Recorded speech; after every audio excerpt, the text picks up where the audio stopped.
একটা প্রোগ্রাম বা binary executable arrive করার একটা প্রসেস। এটা তো আমরা এটার সাথে তো আমরা ইউজ টু, যে আমি পাইথনেই করি বা যেটাতেই করি, আমি কোড করলে ওটার একটা রানাবল একটা প্রোগ্রামে আমরা জেনারেট করতেছি, তাই না? আচ্ছা, সো এই কেসটার বেসিক্যালি উল্টা কাজটা হবে আমাদের রিভার্স ইঞ্জিনিয়ারিং।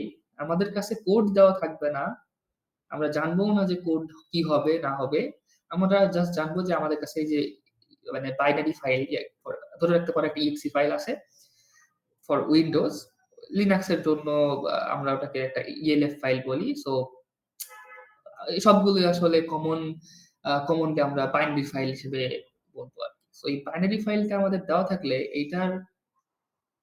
এটার ভিতরে যে লজিক ফ্লো কাজ করতেছে, মানে এই বাইনারি ফাইলটা ইন্টারনালি আসলে কি কি কোড এক্সিকিউট করে বা কি লজিক নিয়ে কাজ করে, ওইটা হচ্ছে আমাদের আনকভার করাই হচ্ছে আমাদের মেইন টার্গেট হবে। সো এখানে একটা ইম্পর্টেন্ট জিনিস, সেটা হচ্ছে যে আমি যখন একটা কোড কম্পাইল করি, সো আমরা তো পাইথনে কোড করে অভ্যস্ত, মানে so if you are familiar with C or compiled language, so আমরা যখন একটা কোড কম্পাইল করে ফেলি, তখন কিন্তু আমাদের ওই কোডের ইনফরমেশন গুলো হারায় যায়। হ্যাঁ, তো এভরি স্টেপে আমরা যত অপটিমাইজ করতেছি কোড, যত মানে কম্পাইল করতেছি, আমার কোড রিলেটেড বা কোড রিলেভেন্ট ইনফরমেশন গুলো কিন্তু তত বেশি আমরা ফেলে দিই, যাতে আমার বাইনারি ফাইলটা অনেক অপটিমাইজড এন্ড শর্ট থাকে। এই পর্যন্ত কি মানে এটা কি সবাই ধরতে পারতেছি?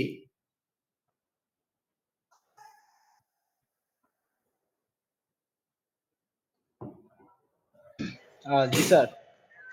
আচ্ছা আচ্ছা, সো এখন এই যে আমরা যে কি বলে কম্পাইল করলাম, আমাদের ইনফরমেশনটা কমে গেল, তার মানে আমি কিন্তু এখন খুব সহজে বাইনারি ফাইল থেকে কোডে ব্যাক করতে পারবো না। আমাদের রিভার্স ইঞ্জিনিয়ারিং এর চ্যালেঞ্জটাই হচ্ছে এটা, যে আমরা লো লেভেল কোড দেখে কত মানে কিভাবে মানে কত ইজিলি বা মানে কত ওয়েতে বুঝতে পারি যে আসলে সে কোন লজিক পারফর্ম করতেছে। এটাই হচ্ছে আমাদের মেইন চ্যালেঞ্জ। আচ্ছা, সো এইখানে আমাদের কি হইতেছে যে আমি যখন ডিজাইনার কোড করতেছি, আমার আসলে আমি যখন ফরওয়ার্ড প্রসেস যাচ্ছি, মানে আমি আসলে তখন ডিজাইনার হিসেবে কাজ করতেছি, ঠিক আছে? বাট আমি যখন রিভার্স ওয়েতে কাজ করব, আমি তখন কিন্তু হ্যাকার মাইন্ডসেটে কাজ করব। কারণ এক্সপেক্টেড বিহেভিয়ার কি, যে আমি ফরওয়ার্ড থেকে বাইনারিতে যাব, বাট এটা কখনোই এক্সপেক্টেড না যে আমি বাইনারি থেকে কোডের দিকে অ্যারাইভ করব। সো এটার সবচেয়ে মানে কমন ইউজ কেস কি, যে আমরা হচ্ছে বিভিন্ন রকম ওই দেখি না যে গেমের ক্র্যাক বের হয় বা বিভিন্ন রকম সফটওয়্যারের এরকম ক্র্যাক বের হয়, ওগুলো আসলে কিভাবে করা হয়? ওগুলো তো আমরা গেমের কি বাইনারি পাই না আমরা, বা সফটওয়্যারের বাইনারি গুলো পাই। So ওগুলো থেকে কিন্তু তারা আহ, ওদের কোডের লজিক আন্ডারস্ট্যান্ড করে বা ওদের স্ট্রাকচারটা আন্ডারস্ট্যান্ড করার পরে রিভার্স ওয়েতে হচ্ছে তারা কোডটা আবার রিকনস্ট্রাক্ট করার ট্রাই করে, যে কোন জায়গা থেকে কি চেঞ্জ করলে আসলে আমি আমার লাইসেন্সিংটা হচ্ছে আমরা বাইপাস করতে পারবো। তো এই জিনিসগুলো বুঝতে হলে কিন্তু আমার ওই বাইনারির ভিতরের লজিক ফ্লো গুলো আমাদের বুঝতে হবে, ঠিক আছে? এটাই হচ্ছে রিভার্স ইঞ্জিনিয়ারদের মেইন চ্যালেঞ্জ। সো দেখো যে কি বলা আছে, যে আমি যখন কম্পাইল করতেছি আমার আসলে কি ডেটা চলে যাচ্ছে, আমি যত কমেন্ট করছিলাম কোডে সব কমেন্ট চলে যাবে, আমার ভেরিয়েবলের নাম ফাংশনের নাম এগুলো একটাও থাকবে না, সব হচ্ছে কিছু কমন দামি নাম দিয়ে চেঞ্জ হয়ে যাবে। হ্যাঁ, সো তারপরে আমার অনেক কমপ্লেক্স বা হাই লেভেল ডেটা স্ট্রাকচার কিন্তু হচ্ছে অনেক লো লেভেল ডেটা স্ট্রাকচারে কনভার্ট হয়ে যাবে। তার মানে আমি কোড যেরকম লিখছিলাম ওই কোডের বেসিক্যালি কোন রকম স্ট্রাকচারই আর হচ্ছে আমার বাইনারিতে আর এক্সিস্ট করবে না। সো আমাদের জন্য কিন্তু তখন ওই বাইনারিটা স্টাডি করা আমার জন্য কিন্তু তখন অনেক ওই লেভেলেরই টাফ হয়ে যায়। হ্যাঁ, আচ্ছা, সো আমরাও সিম্পল কম্পাইল করতে পারি। হ্যাঁ, ফর লিনাক্স এর জন্য আমরা যে বাইনারিটা হচ্ছে আমরা পাই, ওটাকে আমরা বলি ইএলএফ বা এলফ। এলফ এর ফুল ফর্ম হচ্ছে এক্সিকিউটেবল এন্ড লিঙ্কেবল ফরম্যাট।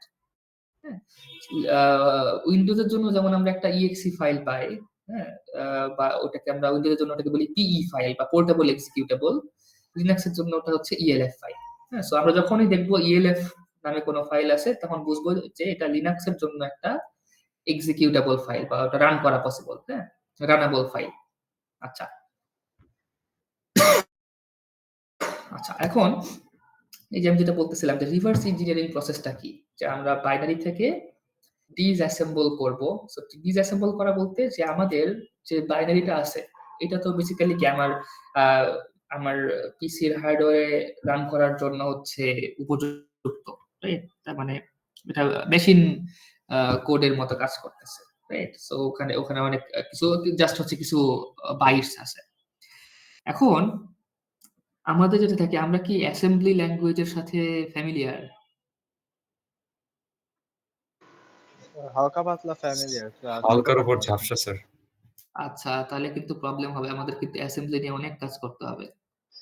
তো তাহলে স্যার এই টপিকটাই বাদ দিয়ে দেন স্যার। এই টপিক বাদ দিলে আসলে কোনো কিছুই তো পড়ানো পসিবল না, আর সমস্যা তো ওখানেই। আর অ্যাসেম্বলি ল্যাঙ্গুয়েজ তো মানে যারা হচ্ছে 341 করেনি তাদের তো অ্যাসেম্বলি ল্যাঙ্গুয়েজ মানে মানে একটু অ্যাসেম্বলি নিয়ে হচ্ছে আমাদের কোড লিখতে হবে না, মানে মানে কোড পড়ে বোঝার মতো একটা হালকা আইডিয়া রাখতে হবে, আর স্যার এট লিস্ট প্রবলেমস গুলো সলভ করার জন্য। স্যার মানে মেথড বা এই টাইপের এগুলা, মেথড কেন বলে স্যার, ফাংশন কেমনে কাজ করে এগুলো আইডিয়া থাকলে হবে নাকি স্যার? আরো কোনো এগুলো ডিপার তো লেভেল? আইডিয়া থাকতেই হবে। তারপরে আমরা মানে কিছু অ্যাসেম্বলি দেখে বা সেট অফ অ্যাসেম্বলি দেখে ওইটা আসলে কি করতেছে ওটার একটা আইডিয়া বের করার মতো একটা প্র্যাকটিস থাকতে হবে আর কি। ওইটাই প্র্যাকটিস করতে হবে আর কি আমাদের। হ্যাঁ, ওটাই আমাদের মেন মানে আমাদেরকে যে থেকে অ্যাসেম্বলি লিখতে হবে জিনিসটা এমন না। গিভেন অ্যান লিস্ট মানে সেট অফ অ্যাসেম্বলি কোড, আমাদের ওইটা হাই লেভেল থেকে বোঝার ক্যাপাবিলিটি আমাদের অ্যাকোয়ার করতে পারলেই উই আর ডান। আচ্ছা, মানে আমাদের অ্যাসাইনমেন্টে এইগুলো আর কি একটু লাগবে। হ্যাঁ, কিছু পার্ট আরো ইজিয়ারও হবে, কোড বুঝতে পারলেও হবে, আমরা কিছু মানে ডিকম্পাইলও করতে পারি। সো ওই কেসে আমাদের আরো একটু ইজিয়ার হবে আর কি। আচ্ছা, সো আমাদের অ্যাসেম্বলি ল্যাঙ্গুয়েজ কিন্তু আসলে আমাদের মেশিন কোড বা মেশিন কোডের সাথে কিন্তু আমরা ওয়ান টু ওয়ান ম্যাপিং করতে পারি। তার মানে আমার যদি বাইনারি কোড থাকে ওটার করেসপন্ডিং অ্যাসেম্বলিটাও কিন্তু আমরা মানে ইজি ইজি ইজি ওয়েতে ওয়ান টু ওয়ান ম্যাপিং এ আমরা কনভার্ট করতে পারি। হ্যাঁ, তার মানে অ্যাসেম্বলি ল্যাঙ্গুয়েজ আর আমাদের মেশিন ল্যাঙ্গুয়েজ হচ্ছে মানে আহ, পাশাপাশি হচ্ছে সেম ভাবে আমরা হ্যান্ডেল করতে পারবো।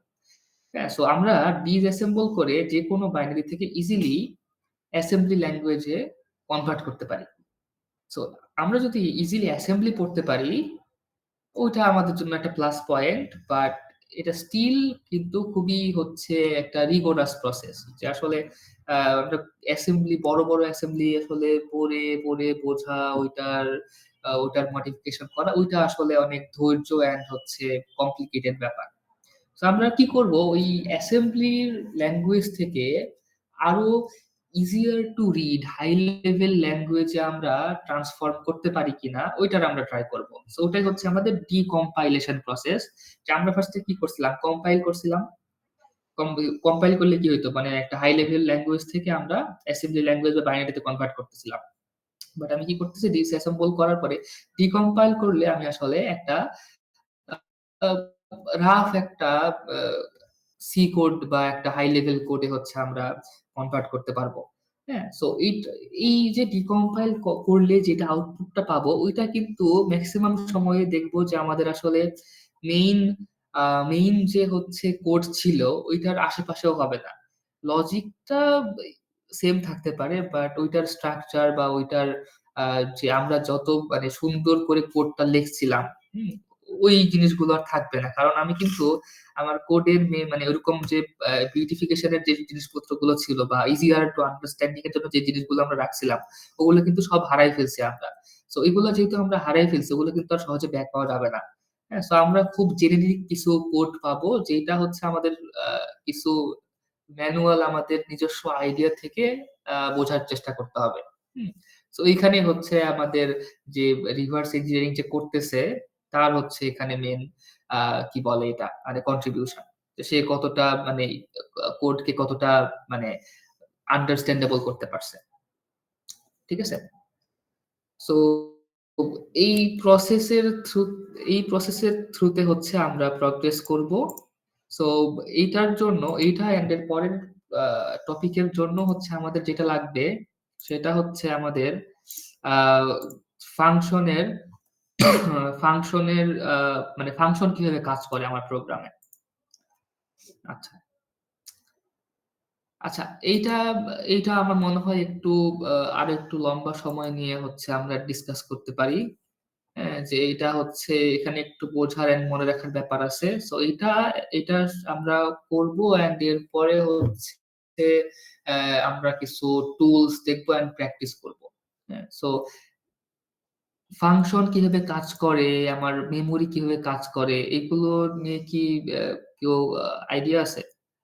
কিছুটা আইডিয়া হচ্ছে অপারেটিং সিস্টেমে পাওয়ার কথা, কিছুটা হচ্ছে কম্পিউটার আর্কিটেকচার কোর্সে পাওয়ার কথা। ম্যাক্সিমাম মনে হয় এই কোর্সগুলো হয়তোবা করি নাই। হ্যাঁ, সো আমাদের তো এখানে কিছুটা এই ইন্ট্রোডাকশন প্রজেক্টে হয়ে যাবে। এখানে কিছুটা ইন্ট্রোডাকশন হয়ে যাবে। সো ইন ফিউচার ওই কোর্সগুলোতে হচ্ছে ইউ ক্যান মানে রিলেট মোর আরকি। ওই কোর্সগুলোতে এই জিনিসগুলো আরো কমফোর্টেবল লাগবে। ঠিক আছে? সো কোথাও না কোথাও তো ইন্ট্রোডাকশনটা হইতে হবে। আচ্ছা। সো এটা খুব বেশি টাফ হবে না, ছোট একটা স্লাইড। সো জাস্ট হচ্ছে আমার মেমোরিটা কিভাবে গ্রো করতেছে, কিভাবে কি কাজ করতেছে, মানে মেমোরিতে আসলে একটা প্রোগ্রাম যখন রান করে, একটা ফাংশন যখন কল হয়, তখন আসলে আমার আসলে কি কি স্টেপ ওখানে ইনভলভড, হ্যাঁ, ওইটা হচ্ছে আমরা একটু দেখব। আচ্ছা, সো তার আগে আহ, আমরা একটা জিনিস দেখবো, সেটা হচ্ছে জাস্ট একটা ছোট জিনিস দেখার জন্য, যে আমরা মনে করো একটা সি কোড যদি লিখি, হ্যাঁ, সি কোড লিখে আচ্ছা আহ, ওইটার আসলে কি কি পার্ট থাকে বা ওইটা আসলে কিভাবে কাজ করে, ওর ভিতরে কি কি আছে, এই জিনিসগুলো হচ্ছে আমরা একটু দেখি। সিম্পল একটা সি কোড লিখবো। হ্যাঁ,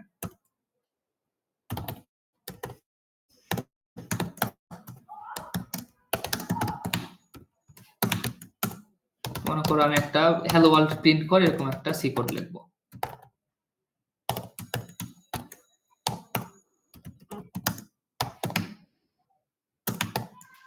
আচ্ছা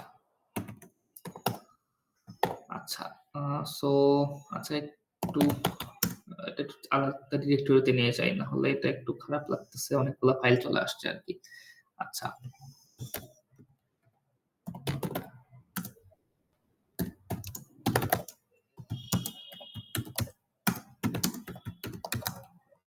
আচ্ছা, সো এখানে হচ্ছে আমার কোডটা আছে। সো আমি এখানে এটাকে কম্পাইল করব। সো আমি এটাকে যে কম্পাইল করছি, সো তাহলে কম্পাইল করার পরে আমার কোড নামে একটা বাইনারি ফাইল ক্রিয়েট হয়েছে। হ্যাঁ, সো এইটা আসলে কি টাইপের ফাইল, এটা আমরা চেক করতে পারি ফাইল কমান্ড দিয়ে। ঠিক আছে, সো ফাইল কমান্ড দিয়ে যদি আমি এই ফাইলটা দিয়ে দিই, তাহলে দেখা যাবে যে দেখো যে আমার ফাইলের কিছু ইনফরমেশন আমাকে প্রোভাইড করে দিছে। হ্যাঁ, এটা হচ্ছে কি, দেখো যে আমার এই ফাইলটা একটা ইএলএফ ফাইল। সো একটু আগে আমরা দেখলাম না যে আমার লিনাক্সের যে বাইনারি ফাইলটা, ওইটা একটা ইএলএফ ফাইল হয়, executable and linkable format, right? So আবার বলে দিছে যে আমার এটা 64 বিট এলএসপি এক্সিকিউটেবল। আমার হচ্ছে এই প্রোগ্রামটা যে 64 বিট একটা প্রোগ্রাম।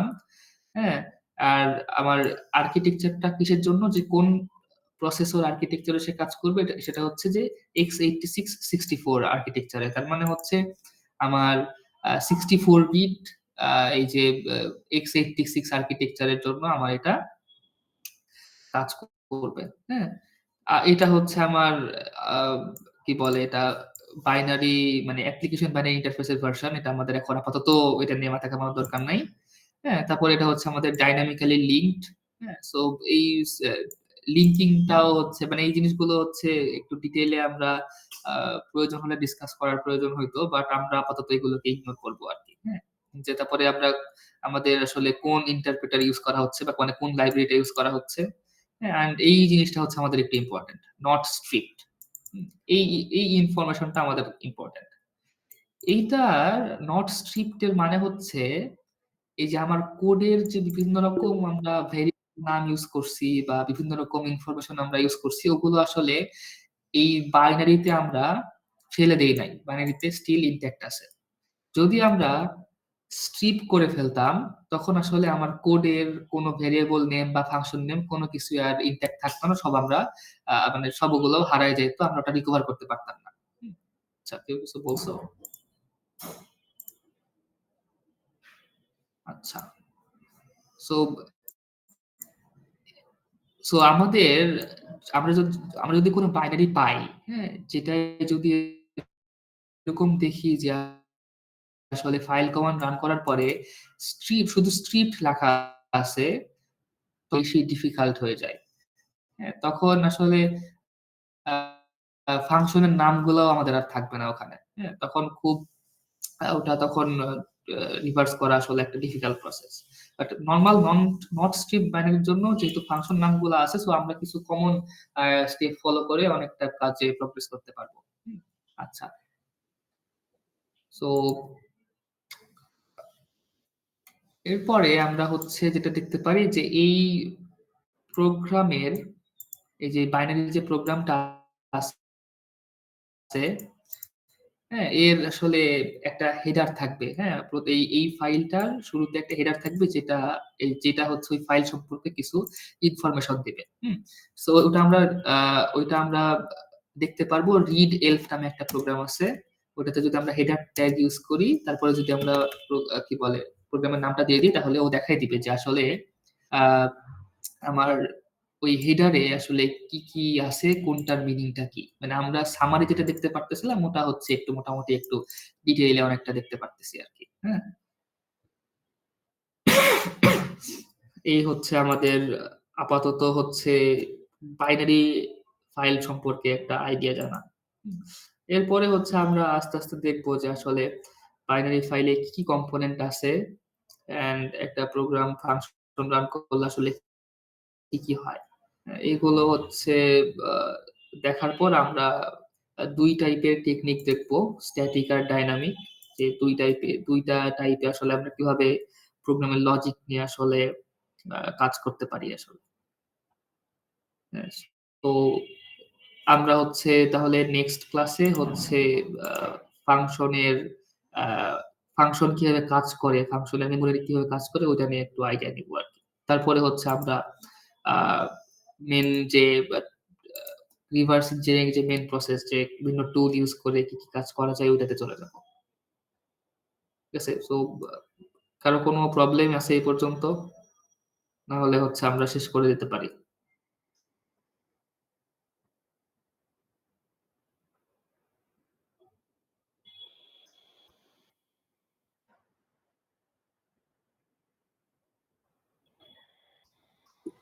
স্যার অ্যাসাইনমেন্টের ডেডলাইন কি একদিন বাড়ানো যায়? অ্যাসাইনমেন্টের ডেডলাইন একদিন বাড়ানো। কালকে না ডেডলাইন? জি জি স্যার, স্যার। কালকে জি স্যার, কালকে ডেডলাইন। এখন পরশুদিন আমার 3টা কুইজ আছে। পরশুদিন ল্যাবের হচ্ছে লাইক প্রজেক্ট দেখাইতে হবে স্যার। অনেক বেশি প্রেসার হয়ে যাচ্ছে শনিবারটা। ফাইনাল। আচ্ছা। দেন স্যার, একটা দুইটা দিন দেন স্যার। একদম শনিবারের মধ্যে সাবমিট করো।